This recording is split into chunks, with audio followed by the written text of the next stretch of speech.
Seguidores da Gazeta MS, ouvintes da Rádio Coração, hoje nós recebemos José Carlos Barbosa, o Barbosinha, prefeito de Angélica, um dos mais novos da história do Mato Grosso do Sul, com 23 anos.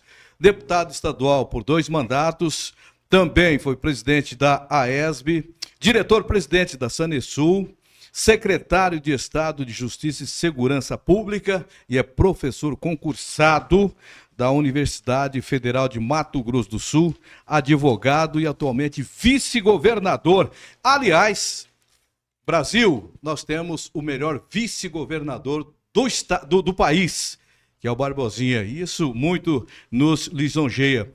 Como que o senhor faz, qual que é a análise que o senhor faz do contexto político do Estado neste momento?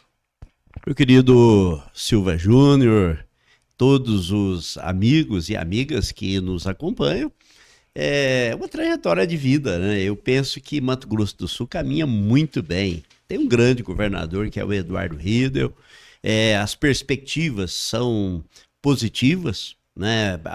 2025 deve ser o estado que maior crescimento do PIB da federação, praticamente estado com pleno emprego, é o que mais devolve para a população os tributos que arrecadam, 15,3% da receita corrente líquida, portanto, é um estado que é o maior polo, já né, do Brasil, e se transforma para ser um dos maiores polos de celulose do mundo. O setor da agroindústria, que é muito forte aqui na região da Grande Dourados, né?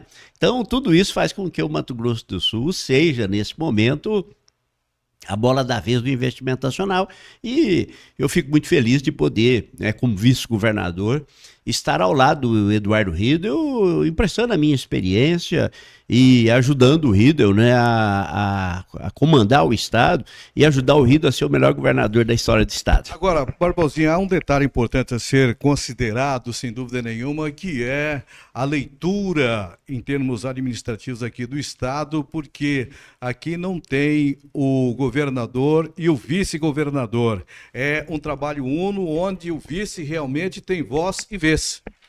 Isso se deve, obviamente, ao brilho do governador. Quem brilha não tem preocupação que as pessoas que estejam ao seu lado possam brilhar também. Eu penso que o espaço que eu tenho, né, se deve exatamente a um governador diferenciado. E a gente trabalha juntos. A tarefa de governar o Estado, Silva, não é pequena. O Riedel trabalha muito, né, e eu procuro, na medida do possível, auxiliá-lo, né, em todos os aspectos, atendendo em Campo Grande, indo a Brasília quando ele não pode, assumindo o governo, como irei assumir de 4 a 12 de agosto, não é? Ele viaja para a Ásia e nós vamos estar no comando do Estado, com tranquilidade, fazendo uma equipe muito competente, equipe de governo. Então o governador viaja, o Estado continua caminhando, e eu acho que essa relação de confiança é o grande diferencial. Né, do governador ter absoluta certeza, tem um vice leal e que o Estado vai continuar caminhando normalmente. Eu acho que essa é a grande diferença do nosso Estado. Barbosinha, como que o senhor tem visto o andamento das obras feitas pelo governo no Estado e especificamente em Dourados, na Grande Dourados, que circundam 30 municípios? Silva, nesse momento, né, nesta semana e no mais tardar na semana que vem, nós estaremos finalizando, né, a recepção em Campo Grande dos 79 municípios do estado. Governador, nós estamos dialogando com todos os prefeitos, todos os vice-prefeitos e vereadores e vereadoras. E o time de secretários que o prefeito pode levar. Essa reunião é muito importante, isso é o municipalismo ativo. O que significa isso? Historicamente, eu sempre tenho fala nessas reuniões, e eu sempre lembro os ex-prefeitos como eu, né? Deputados, por exemplo, que já foram prefeitos, Renato Câmara, Mara Caseiro, Caravina, e aí eu lembro que nesse período a gente não via obras do Estado asfalto, recapeamento, não é? Obras urbanas, porque essas obras são de responsabilidade do município, o governo realizando. E o governador recebe os 79 municípios, ouve quais são essas prioridades e executa essas obras, como está fazendo em Dourados. Dourados aqui, se nós pegarmos aqui, desde o governo do Reinaldo, né, essa questão municipalista, Rido era secretário de governo, Reinaldo governador, iniciou-se esse trabalho. Aqui em Dourados, por exemplo, você imagina se tirasse as ações do governo do estado, Marcelino, Weimar, Joaquim, Rael Bonfá, José Roberto Teixeira, Coronel Ponciano, que está acontecendo, as linhas de ônibus, aproximadamente 80 quilômetros, foi um pedido meu, enquanto deputado estadual, uma sugestão. Não dá para pedir para o governador fazer 100% do recapeamento em Dourados, mas ao menos fazer as linhas de ônibus. Todo esse quadrilátero central, ali, desde a Edilberto, ali, cruzando todo esse quadrilátero ali, né, entre a Ponta Porã e a Joaquim Teixeira Alves, a Vila São Luís, que é ali nas proximidades do Imaculada, completamente revitalizada, e agora, numa parceria com a prefeitura, mas recurso do governo do estado, toda a região do Grande Água Boa, compromisso nosso, nós fizemos esse compromisso durante a campanha, mas não é uma capinha de asfalto, não, é retirar o asfalto antigo, fazer a recomposição, reconstrução do pavimento asfáltico. Então, só é possível fazer isso um estado organizado. Um estado que tem a capacidade de investimento. É por essa razão que Mato Grosso do Sul hoje é o estado que mais devolve para a população os tributos que arrecada. Hoje, 15,3% da receita corrente líquida do estado, ela é investimento. E investimento em rodovias, investimento... nós teremos agora aí, né, só de rodovias concessionadas, mais de 800 quilômetros e em torno de 700 quilômetros de novas pavimentações que estão sendo lançadas pelo governo do estado. Recomposição de pavimento asfáltico, reconstrução praticamente do trecho ali que sai de Vila São Pedro, né, e vai até Deodápolis, ali são 140 milhões de investimento do governo do estado. Então, é muito trabalho, educação, né, saúde, nosso hospital regional, que a gente acredita que no mais tardar setembro, começo de outubro, a gente esteja com o nosso hospital regional em funcionamento, não é? Então, saneamento, é importante registrar isso, porque essa é uma obra, Silva, que ela não aparece, não é? Mas, por exemplo, quando eu assumi a Sanesul em 2007, Dourados tinha pouco mais de 20% de coleta e tratamento de esgoto. Dourados caminha para a universalidade, mais de 90% de coleta e tratamento de esgoto de uma cidade que cresce muito. E a Sanesul acompanhando esses investimentos. Positivo, né? Sem extremamente positivo, porque quando você investe em saneamento, você investe em prevenção de saúde. Né? Então, assim, investimento muito importante em Dourados. Verdade. Olha, esse é o vice-governador do estado de Mato Grosso do Sul, Barbosinha, tá? Apontado como o melhor vice do Brasil. E é político, faz política com acepção, porque ele tem conhecimento, está preparado, se prepara e por onde ele passa ele deixa a sua marca bastante positiva. O senhor falou acerca das melhorias, acerca da mão do governo, e nós temos uma área também, vice-governador, que é bastante acidentada e que o governo está presente, que é sem dúvida nenhuma a reserva indígena de Dourados, que é maior, uma população maior que muitos municípios dos 79 do estado de Mato Grosso do Sul. Inclusive, construção de 2 poços lá profundos, né, de água, projeto da Sanesul para abastecimento na aldeia. E também está chegando aí o programa Minha Casa Minha Vida, né, que é um projeto que também está alcançando aquela população. E sem dúvida nenhuma tem a presença chancela do governo do estado. Exatamente, você falou agora há pouco em moradias, né? 2022, 2023 foram em torno de 190 lotes urbanizados, 198 moradias em andamento, 300 moradias com contrato assinado, e aí essas 300, 150 na Jaguapiru e 150 residências na Bororó, né? 261 com subsídio do projeto Bônus Moradia. Isso é uma inovação, né? Mato Grosso do Sul é modelo nacional, né? Um grande trabalho desenvolvido pela Maria do Carmo, que é a nossa secretária de habitação. 404 moradias com subsídio do projeto Bônus Moradia por intermédio de emendas, né? E aí na aldeia é a construção, e nós estamos numa luta relacionada ao problema da água, que é histórica. É muito importante a gente dizer, Silvio, e aí nesse aspecto, o governo não quer ficar naquele jogo de dizer isso não é um problema meu, isso é um problema. A reserva indígena a gente sabe que é responsabilidade da União. Quando a gente fala em problema de falta de água na aldeia, nós estamos falando de desatenção da União. Quem tem responsabilidade de colocar água, e não é problema só da aldeia de Dourados, praticamente todas as aldeias do estado têm problema de abastecimento de água. E o que é que nós fizemos? No início do governo, nós pedimos para a Sanesul, o governador me designou para capitanear esse processo, pedimos a Sanesul foi na aldeia e fez um projeto completo. Não é para fazer um puxadinho, para resolver o problema do abastecimento de água.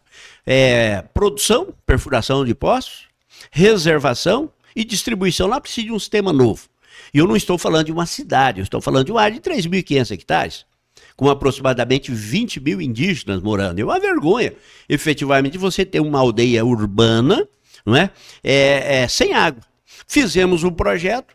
Esse projeto ele está orçado em aproximadamente 53, 54 milhões, e encaminhamos para o governo federal, e se tem vontade política, quer dizer, está aqui o dinheiro. Aí isso passou, não aconteceu, e agora a bancada federal resolveu destinar 54 milhões dos recursos de emendas parlamentares, né, que poderia ser utilizado em asfalto, em outra área, para que seja resolvido o problema da água. Então nós estamos esperando, né, o governo federal liberar esses recursos para nós iniciarmos. Aquilo de que está sendo discutido lá, o reservatório que caiu, ali é puxadinho.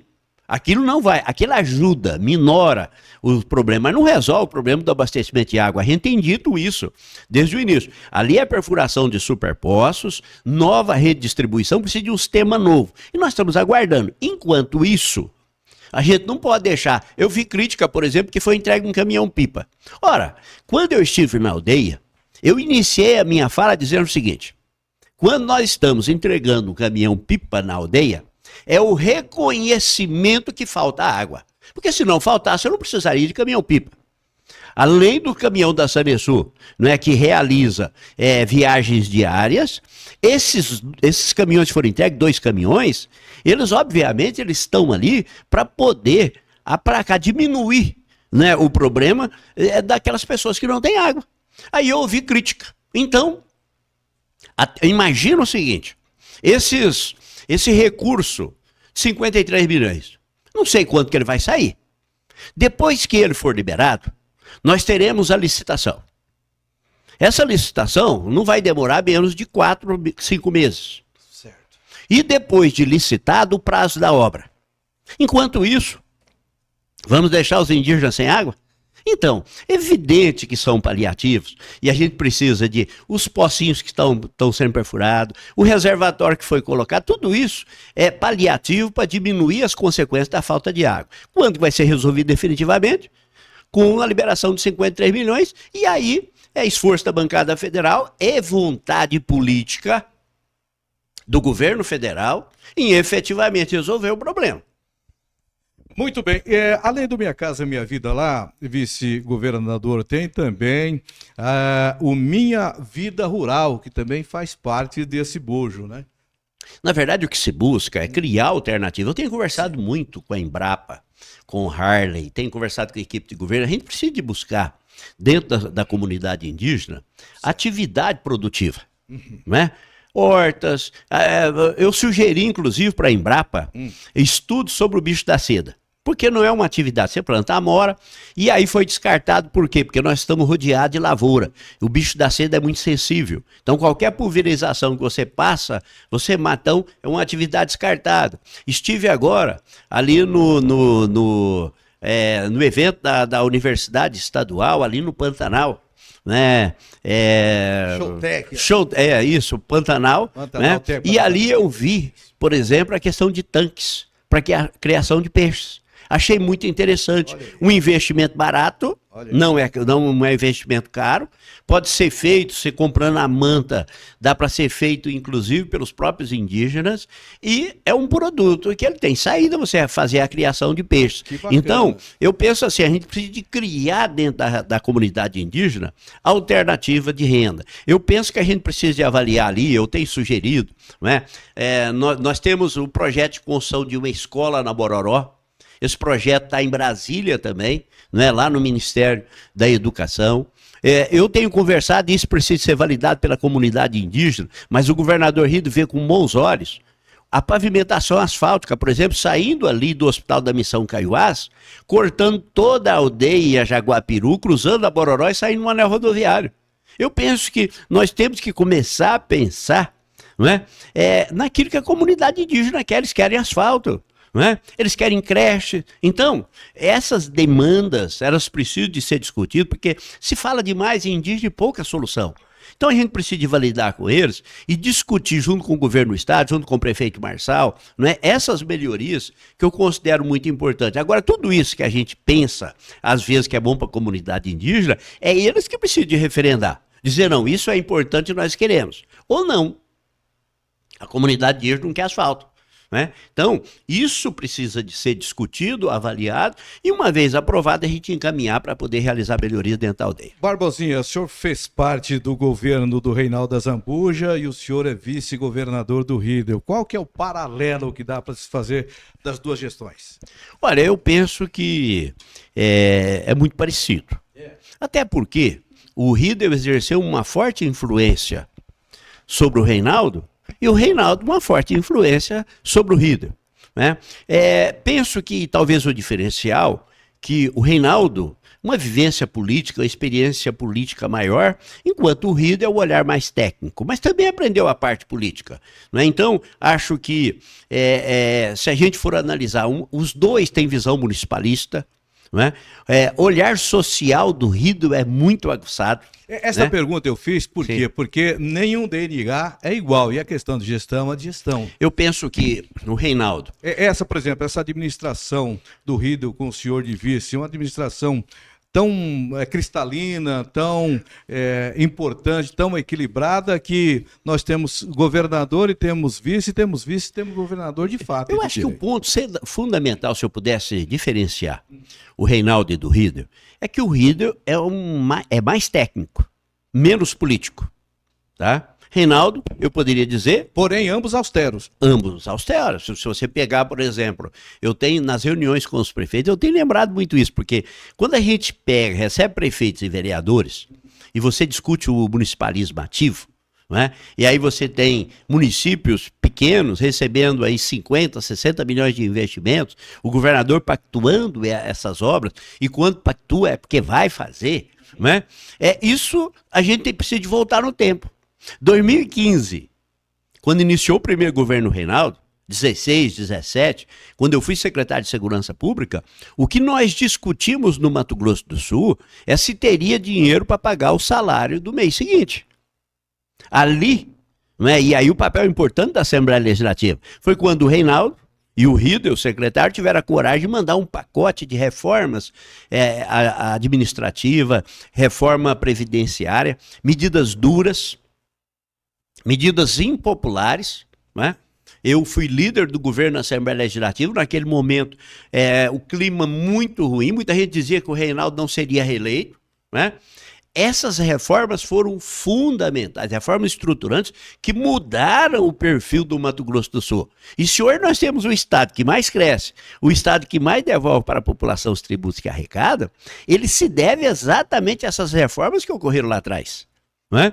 E aí a preocupação do Riedel. O Riedel participou desse processo, enquanto secretário, hoje enquanto governador, a preocupação do governo com a austeridade fiscal. E aí, eu acho, Silva, um ponto extremamente importante. O Riedel fez a opção de não aumentar tributos. Nós estamos vivendo o processo de mudança da reforma tributária. A alíquota modal dos estados, ela vai ser medida pelo índice da arrecadação do ICMS.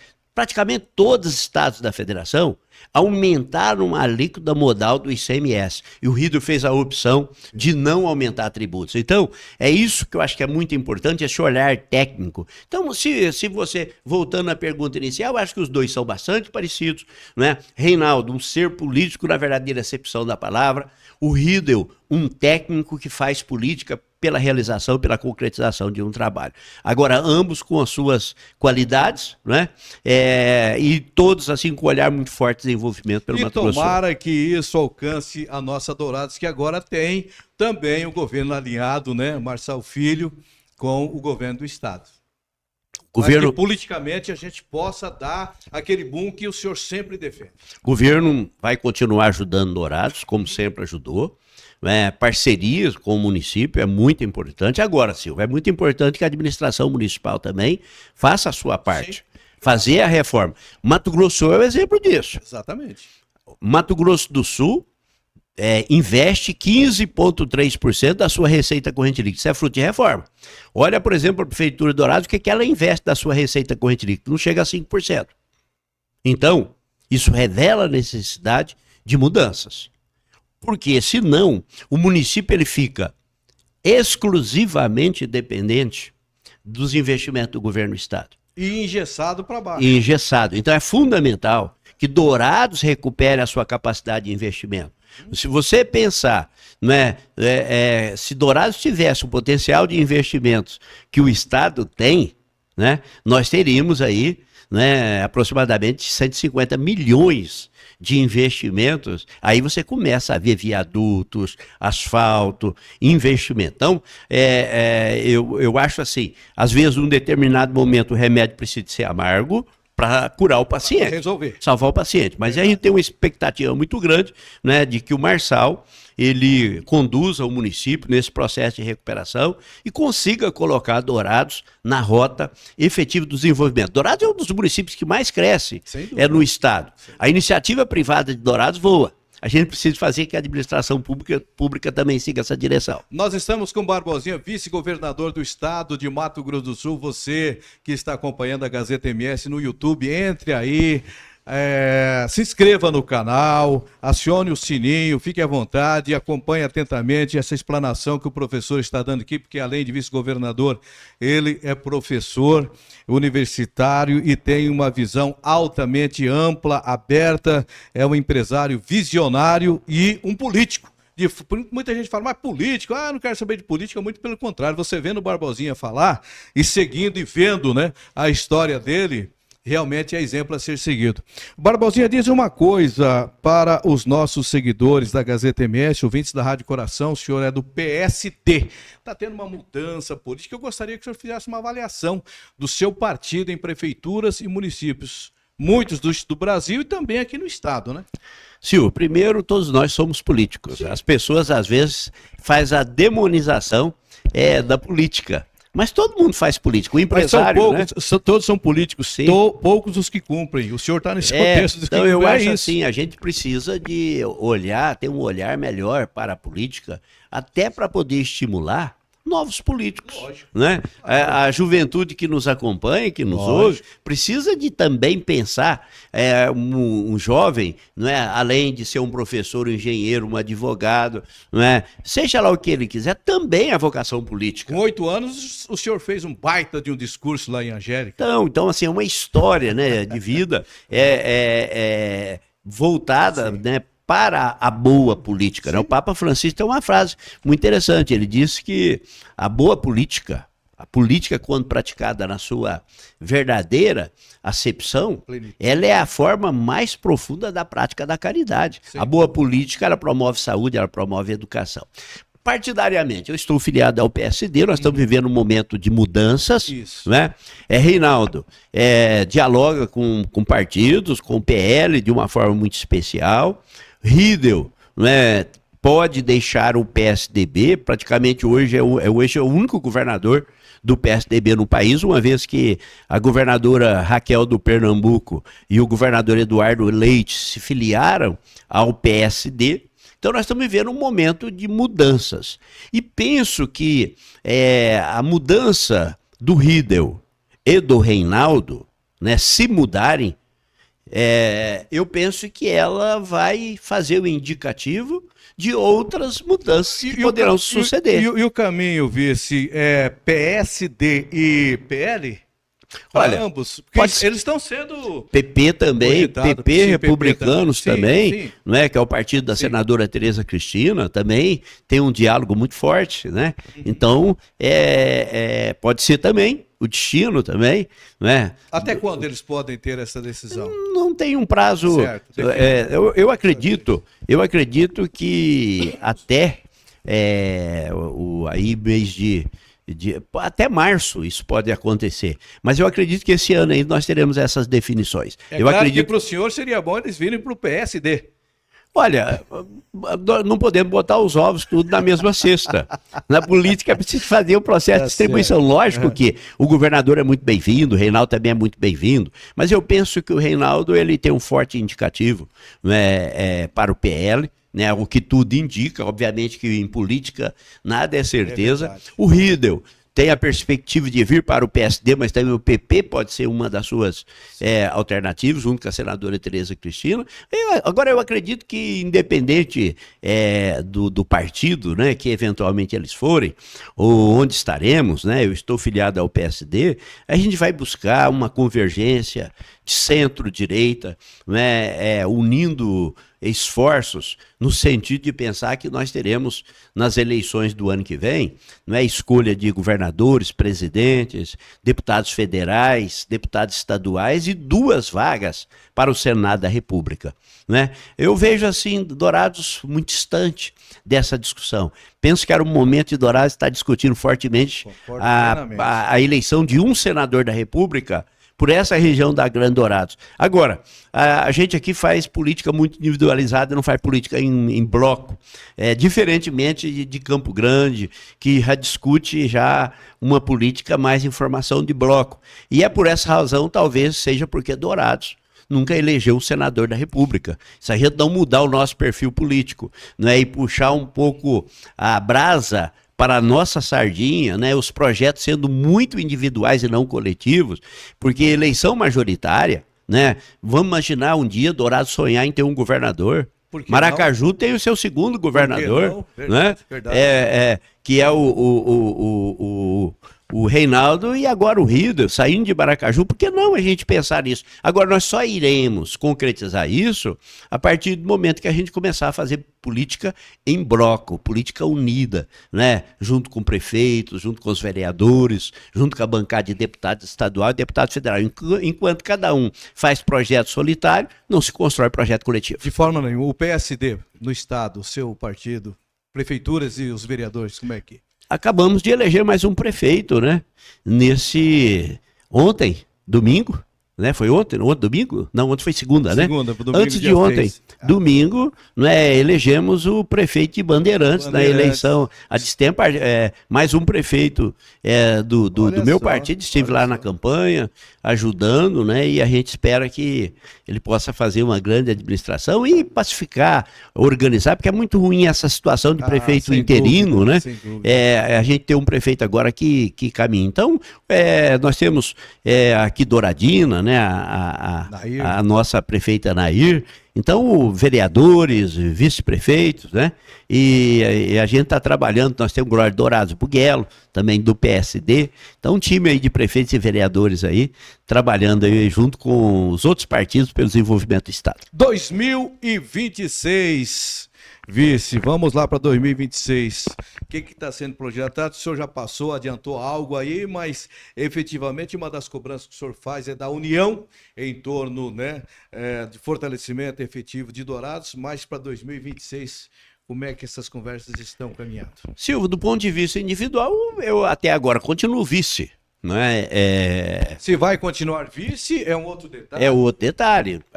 Até porque ainda nós temos tempo, né? Na eleição passada, praticamente ninguém queria ser vice do Riedel, né? Eu aceitei esse desafio, mas agora é diferente, né? As pessoas olham para o Riedel, enxerga uma reeleição nesse momento, né, uma reeleição relativamente tranquila. E tudo pode acontecer, né, tudo pode acontecer. O senhor pode continuar como vice, o senhor pode vir outros projetos, somar no Senado, o senhor pode sair deputado federal. Me falaram que estadual o senhor não quer, que já teve 2 vezes. Não é que não quer. Não é que não quer, é questão de time. Né? Eu acho que eu já cumpri um papel na Assembleia Legislativa e penso que, não sendo vice-governador, nós teríamos que abraçar outros projetos, mas tudo isso depende de Dourados, da discussão que nós iremos travar em Dourados, na Grande Dourados, né? Vale do Iviema, que é onde eu nasci para a política, iniciando lá por Angélica, como você disse, com 23 anos sendo prefeito, e nós vamos estar, né, aqui na região sul-fronteira, Cone Sul do estado, Grande Dourados, Vale do Iviema,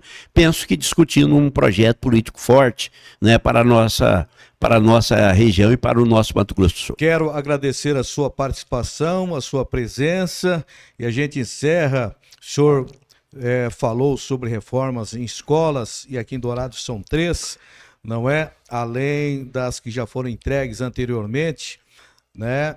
Ramona da Silva Pedroso, Jardim Santo André, Daniel Berg, Centro, Abigail Borralho, Jardim Clímax.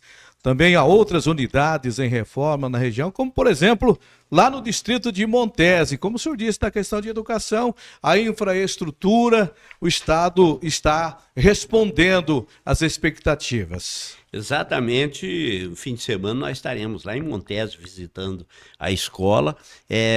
São aproximadamente 50 milhões só em Dourados de investimento em reformas das nossas escolas. Várias escolas que já foram reformadas, entregues, e você disse aí, Abigail Borralho, né, já com 90% já concluído, a pastor Daniel Berg também já chegando aos seus 70%, a Ramona da Silva Pedroso também bem adiantada, e a gente, em todas essas escolas, se Deus quiser, nós teremos o início do ano letivo em escolas reconstruídas, não é puxadinho não. Padrão do Viegas, Menodora, isso. Capilé. Abigail Borralhos, 5,3 milhões de investimento. Daniel Berg, 5,4, Ramona da Silva Pedroso, 7,8 milhões de investimento. Então, escolas completamente revitalizadas, recuperadas, climatizadas, para que os nossos alunos, né, os nossos professores, o corpo administrativo, possa ter o melhor espaço, o melhor ambiente, para que a educação efetivamente seja de qualidade. E aí, eu penso que é um ponto muito importante, Silva, a destacar. Né, o Mato Grosso do Sul está alçando, né, galgando a escada em qualidade educacional. É o melhor salário de professores do Brasil, né, a estrutura, a rede física funcionando.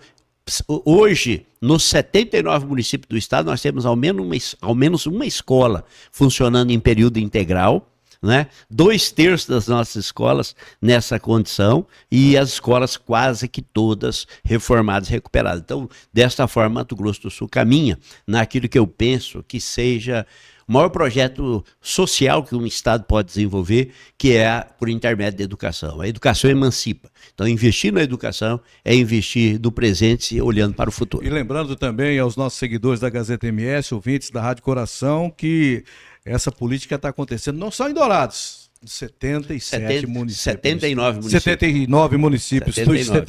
79 municípios do estado. A sua mensagem final para os nossos seguidores, para os nossos ouvintes, vice-governador José Carlos Barbosa. Barbosinha, eu volto a reafirmar o que a gente tem sempre ouvido aí, viu? O melhor vice, porque vice é aquela situação, né, de sentido figurado, que não aparece. Não, aqui no Mato Grosso do Sul, o vice trabalha, é presente, né? José Carlos Barbosa, prefeito em Angélica, deputado estadual por 2 mandatos, presidente da AESB, diretor-presidente da Sanesul e também secretário de Estado de Justiça e Segurança Pública no nosso querido Mato Grosso do Sul, advogado e professor concursado da UFGD.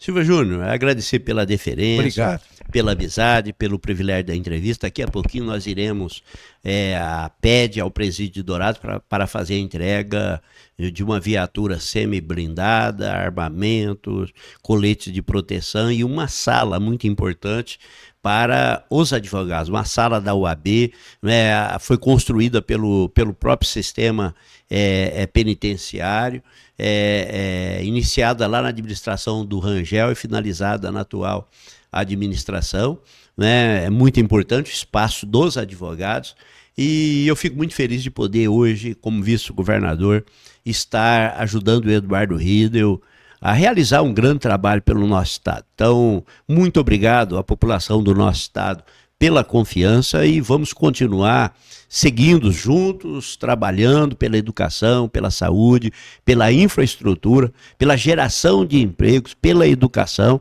não é? E pela qualidade de vida para que Mato Grosso do Sul, a cada dia, seja efetivamente o melhor estado brasileiro para se viver, para se criar os filhos. Muito obrigado, um abraço a todos.